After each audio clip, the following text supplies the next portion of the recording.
I have a question. Here are 3 people. Which person is the most charismatic or confident? The answer is actually all of them, but they are each using a different technique. What's the difference between these 2 voices? What should we do when we panic in a conversation? How can we make our stories more interesting? Today, we will answer those questions and look at 7 different techniques, such as using your eyes, your face, and your voice to make yourself look more confident and charismatic. And at the end of the video, we're going to discuss one of the biggest cultural challenges for Japanese English learners. Are you ready? Let's go! There's a person in front of you. We are always trying to recall words when we speak in another language. But did you know, at this time, something really interesting happens to your eyes? When trying to recall information, we often look down and right or left. When thinking about an answer or trying to solve a problem, we often look up. Now, the direction isn't so important, but this is. We stop making eye contact with our partner. Even after we successfully recall the word, many people continue to look in one direction. Of course, it's okay to look away for a few seconds, but don't forget to refocus and maintain eye contact, because it shows confidence and helps us connect with the other person. Now, after talking about the eyes, next, let's have a look at the voice. From monochrome to the rainbow. I'm going to play 2 recordings. My question is, which one is more interesting to listen to? I was listening to some music in my room and suddenly there was a blackout. I had no idea what to do. I was listening to some music in my room and suddenly there was a blackout. I had no idea what to do. I think most people will agree that the second recording was much more interesting. Why? Because the speed and the tone of voice was always changing. Humans are very good at recognizing patterns. Listening to a flat and steady story is like watching a black and white movie. It's just not very interesting. There's no perfect way of telling a story. But remember this, change your tone and speed to make your story more colorful and interesting. Next question. Do you know one situation where we might speak quickly? One situation is when we panic. Panicking at the unknown. Hey Eric, what is your favorite childhood memory? Favorite childhood memory? What is it? No. Sometimes we're asked difficult questions, and we need time to think. Especially when we're speaking a second language. We frequently panic when we don't have the answer, and then we lose confidence. So, how can we buy time? Here's some advice. If you can't answer a question, return the question. While listening to their answer, you can get some ideas and buy some time.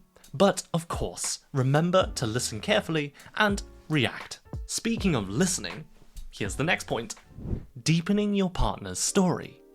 Listening is a key skill. In language learning, people think of listening as understanding. But I'm not talking about that today.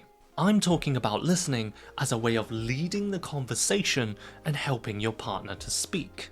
Charismatic people are good speakers, but they're also amazing listeners. They will show interest by asking follow-up questions like, what happened next? And did you feel nervous? They will react with phrases like, no way, or really?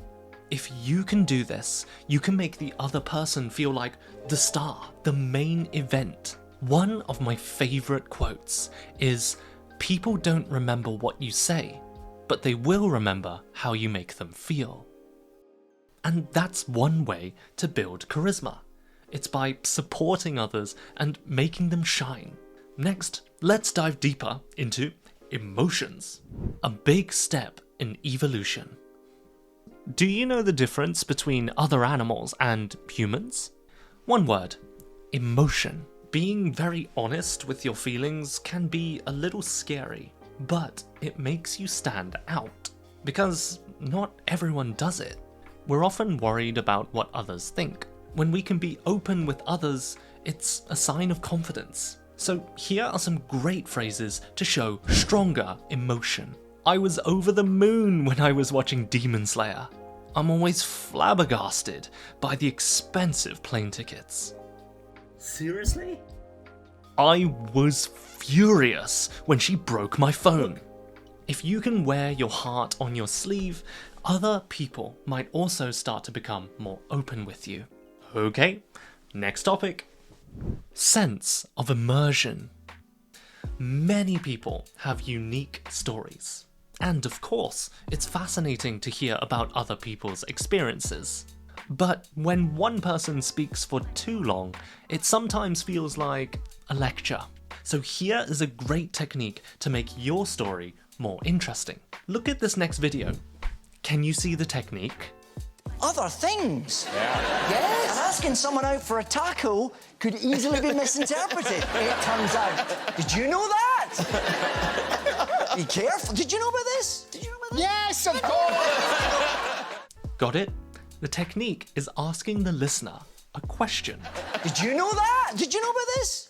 Yes, of course. By asking a question, you can do 3 things. You give them a break from just listening. You give them a chance to share and speak.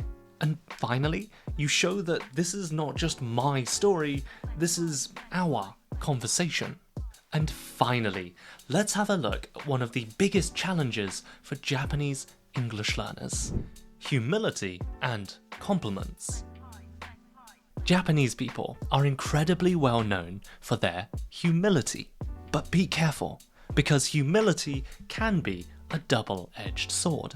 On the one hand, it's great, because you show you're not arrogant. On the other hand, it can make you defensive. Usually, when you compliment a Japanese person, they will say something like, いやいやいやいやいや、そんなことないですよ。 There are 2 reasons why doing this too much might not be the best idea. First of all, you are rejecting the other person's compliment. Of course, sometimes it can just be flattery, but when your partner is seriously complimenting you and they really think you're great, it feels like you're ignoring their feelings. Secondly, if you keep rejecting compliments, you might start to believe what you're saying is true. So what's the solution? One solution is to pick a neutral response. Instead of just saying no, you can say, "Really? I mean, I'm not so sure about that, but thank you for saying that." This way, you're still being humble, but you're also recognizing the other person's compliment. And it just creates a much more positive atmosphere.